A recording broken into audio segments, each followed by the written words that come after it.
le point de départ de cette histoire, c'est Hitler. Mais voyez, il y a un mot en hébreu ancien qui dit Léavdil. Le judaïsme, qu'est-ce que c'est ? C'est une terre, un peuple, une loi. Le sommet, c'est Israël.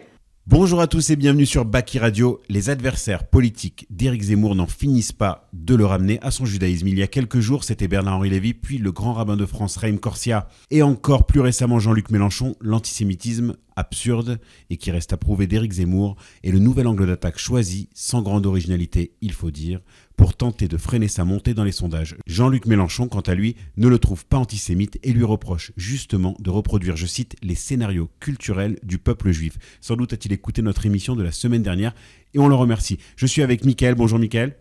Bonjour Jonathan. Alors, on rentre tout de suite dans le vif du sujet. Antisémite certainement, raciste évidemment, ce sont les mots du grand rabbin de France, Haïm Corsia, qui qualifie ainsi Éric Zemmour lors d'une interview donnée à Thomas Soto. Alors Mickaël, on est où là ?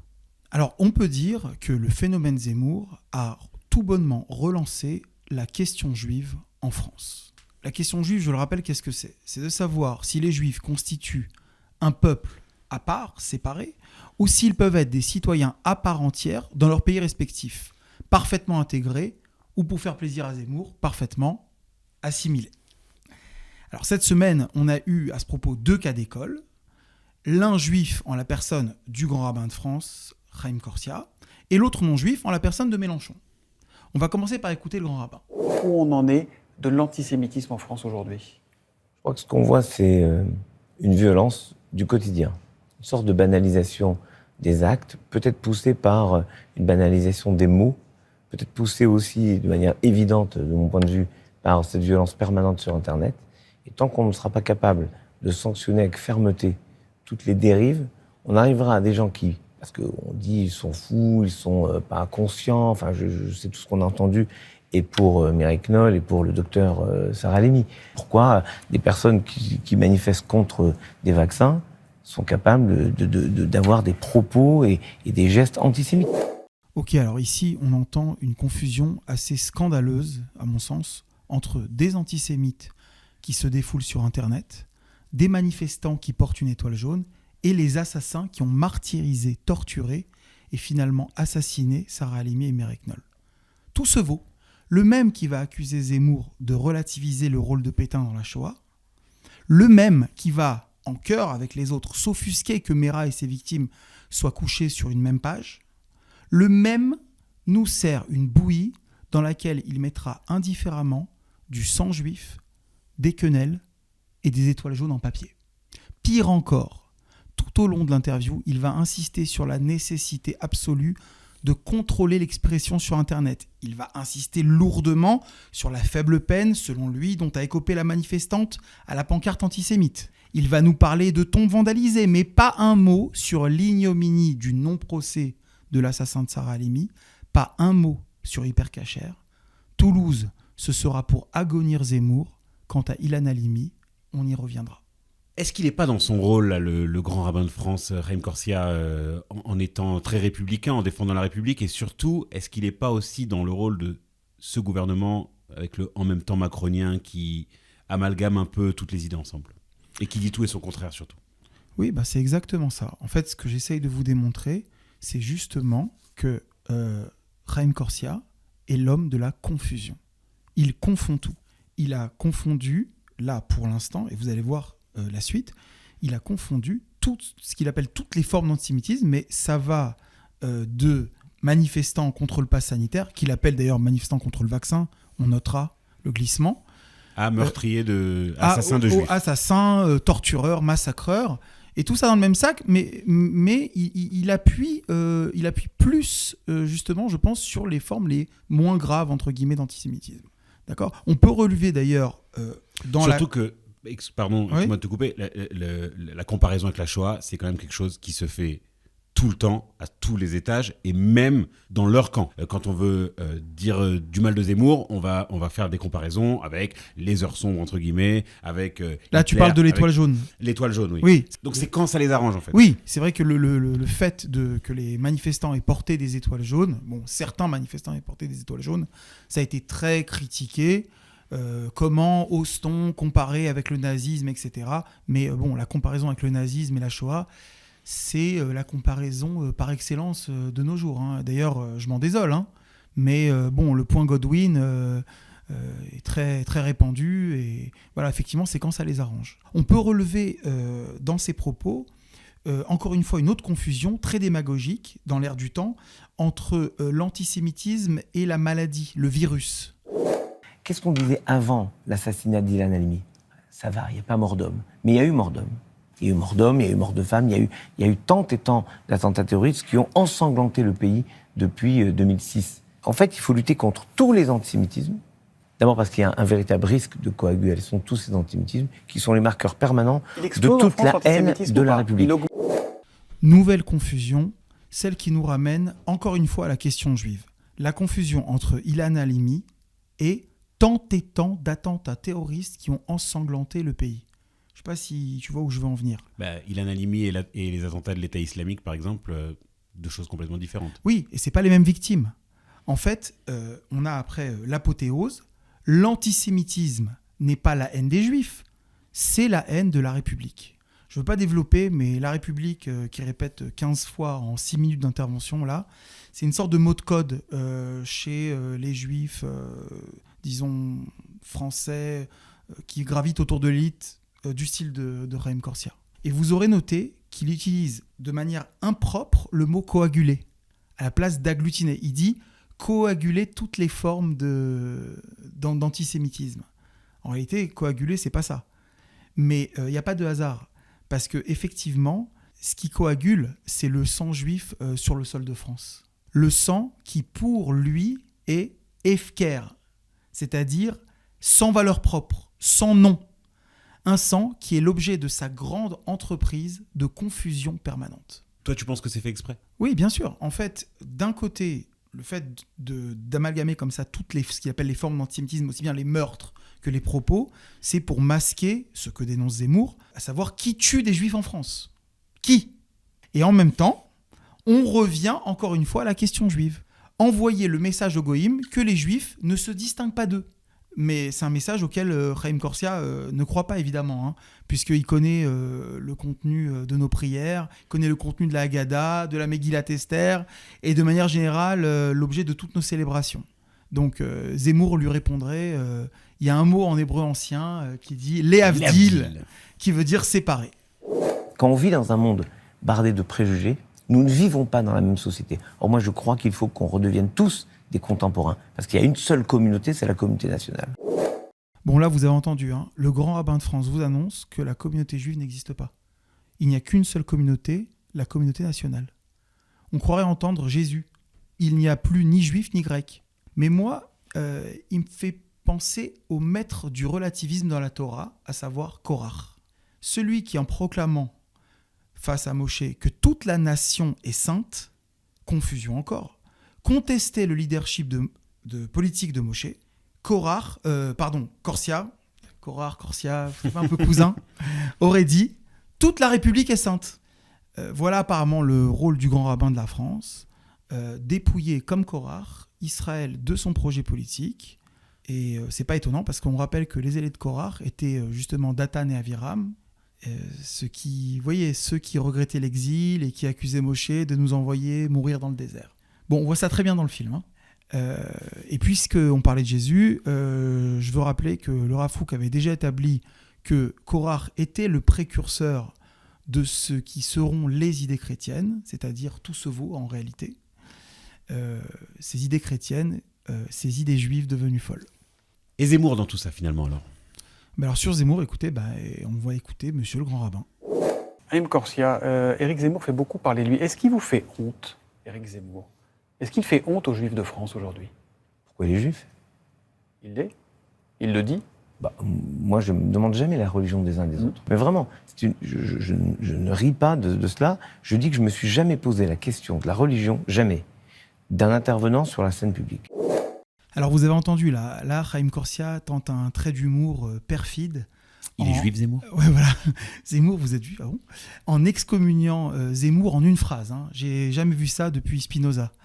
Mais comme le journaliste, entre guillemets non juif, fallait peut-être pas se risquer à ça, il capte pas la blague. Il est obligé de se La rattraper. demi-blague de Corsia, en fait, il tente de se rattraper avec un premier degré d'une hypocrisie stratosphérique. Je ne me suis jamais demandé si Zemmour est juif.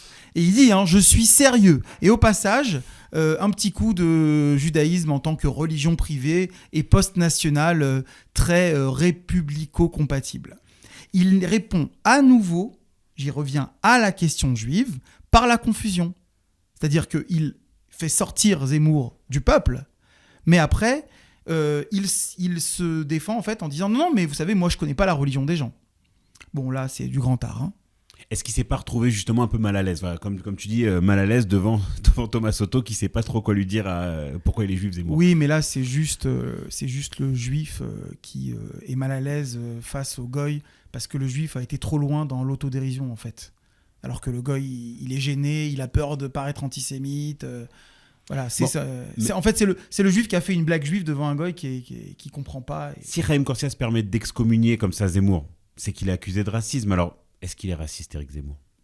Justement, le journaliste pose la question au grand rabbin. On va écouter. Est-ce qu'il est soit raciste, juif, Éric Zemmour ?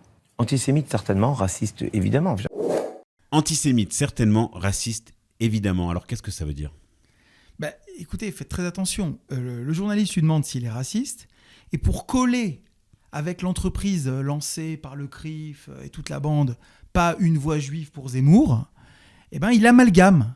Il nous fait un pack antisémitisme plus racisme. Comme ça, sans le moindre argument. Alors, sans aucun argument, il se base quand même sur le livre de Zemmour, qui, notamment, et d'ailleurs c'est rappelé par le journaliste dans l'interview, couche dans le même texte Mohamed Merah et ses victimes, les victimes de Haute Torah. D'accord, bon, moi je pense que c'est un peu gros, juste parce que Zemmour a dit que ces personnes étaient étrangères avant tout, de l'accuser carrément d'antisémitisme. D'accord, je pense que là, la chaîne logique entre ça et ça, elle est quand même assez tordue et avec beaucoup de mauvaise foi au milieu. Mais ce qui va m'intéresser là dans le discours de Corsia, vous allez écouter, c'est l'argument qu'il donne par rapport à des soldats français qui seraient justement enterrés hors de France. Et j'ai des milliers de soldats qui sont morts pour la France, qui sont enterrés dans des cimetières partout dans le monde. À Sébastopol, Beyrouth. Je suis allé m'incliner sur la tombe du général Caffarelli, qui est mort dans la campagne à Bonaparte, à Saint-Jean-d'Acre. Là où sont enterrés ces personnes, c'est la terre de France. Voilà, alors sur les soldats enterrés hors de France, l'exemple, je trouve, est très mal choisi. Parce que s'ils sont enterrés à l'étranger, suivez-moi, s'ils sont enterrés à l'étranger, c'est parce qu'ils sont morts à l'étranger, justement. Mais à une époque où les corps des soldats ne pouvaient pas être rapatriés. Mais aujourd'hui, un soldat français qui meurt à l'étranger, Enterré en France. il est rapatrié. Rapatrié comme l'ont été, justement, les victimes de Toulouse. Que Dieu venge leur sang. Alors, en passant, j'ai un bonus confusion, d'accord ? Puisque vraiment, c'est confusion sur confusion. Après la confusion des peuples, vous avez vu, je ne sais pas si vous avez entendu, la confusion des terres. Alors, il cite la ville de Saint-Jean-d'Acre avec gourmandise en jubilant au nom très français de la ville d'Akko et conclut que là aussi, cette partie d'Eretz Israël est la terre de France. Oui, c'est énorme. Jusqu'à aujourd'hui, puisqu'ils sont encore enterrés. Oui, voilà, pour lui, c'est... D'accord, mais vous voyez, il est passé, en fait, encore une fois, à la confusion entre en fait, Eretz Israël et la France. Et au demeurant, l'ironie est qu'il a sûrement dû se retrouver sur cette tombe du général Caffarelli, justement parce qu'il était là-bas en voyage officiel, dans l'État juif, en tant que grand rabbin représentant des Juifs. D'accord ? Complètement, mais moi j'ai l'impression qu'il se retrouve justement dans sa volonté d'être, quoi qu'il en coûte, contre Zemmour, à essayer de chercher une espèce de parade d'un argument, un argument inverse à celui de Zemmour. Il y a une espèce de, voilà, comme tu dis, une espèce de confusion, mais j'ai l'impression que lui-même est dépassé par ce qu'il dit au moment où il le dit. Moi je pense au contraire qu'il maîtrise complètement. Je pense qu'il a l'habitude de faire ça, et que justement il a l'habitude de se retrouver face à des non-juifs et à faire ces sophismes, ces tours de passe-passe dignes, tu sais, de l'abbé Villecourt dans Ridicule, Voilà, je pense que c'est ça son rôle.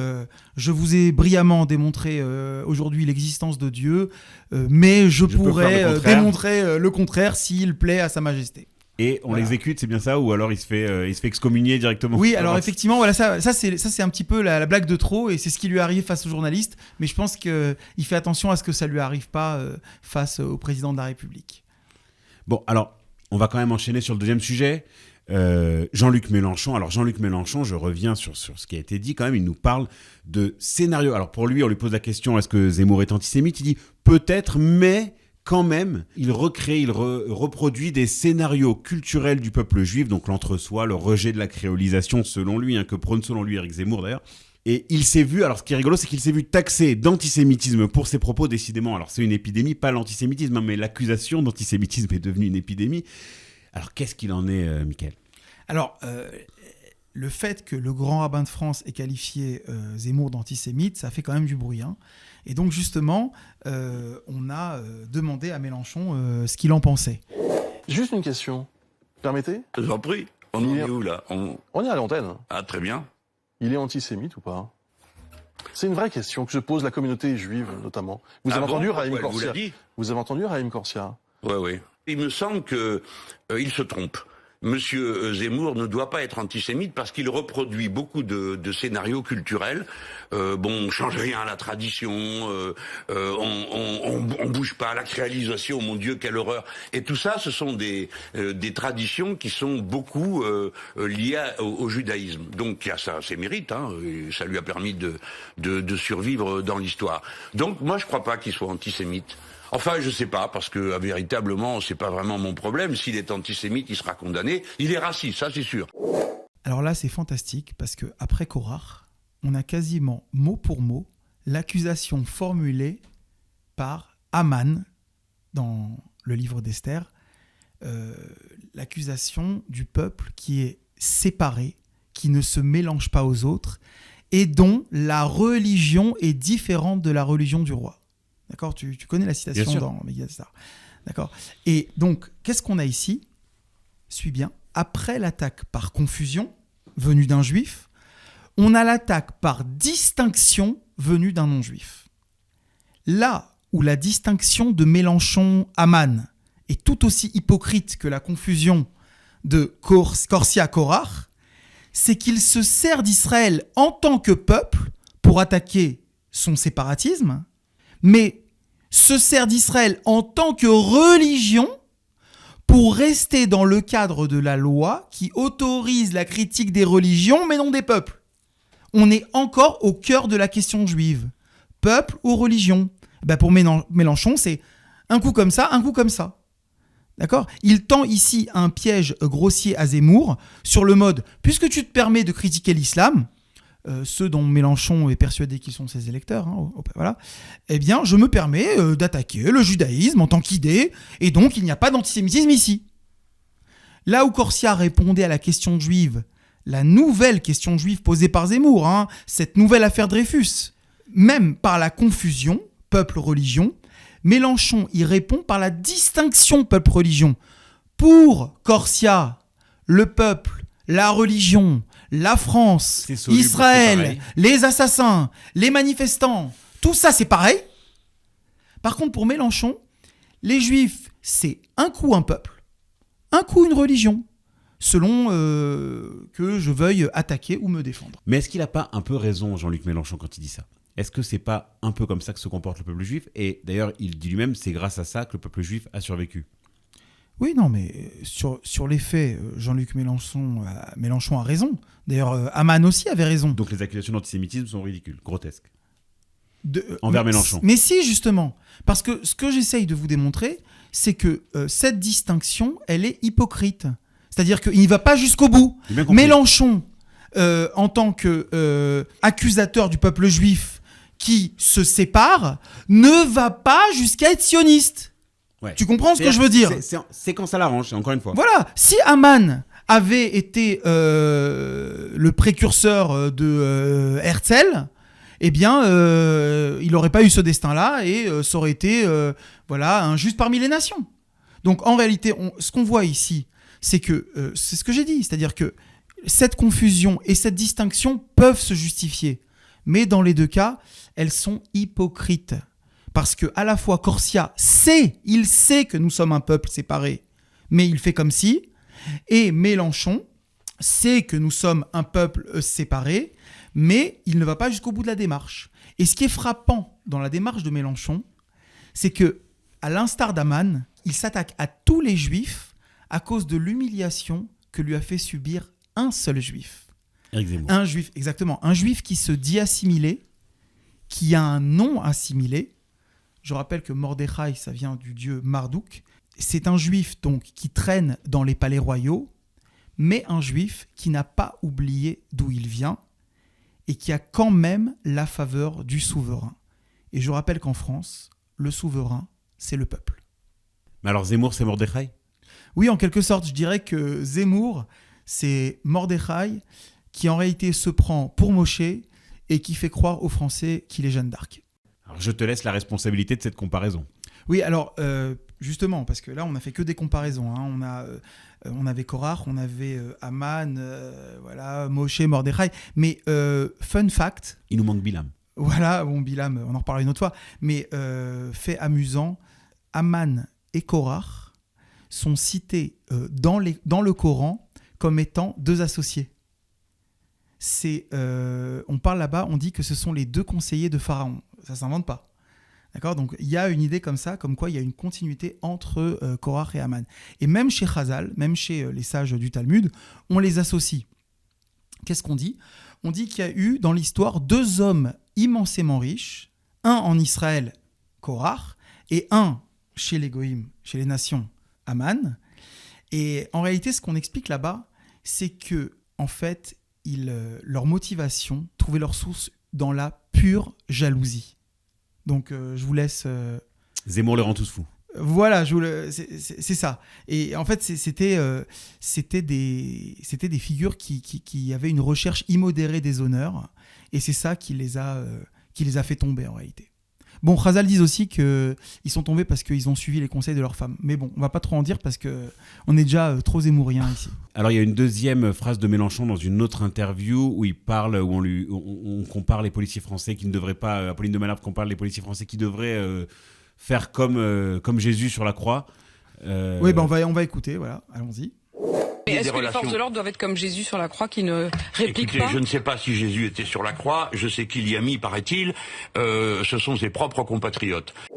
D'accord, bon là c'est assez amusant parce que en fait ça me rappelle une anecdote qu'on raconte. Il glisse quand même là, Mélenchon. Oui, parce que c'est là pour le coup vraiment c'est de la pêche aux voix, hein.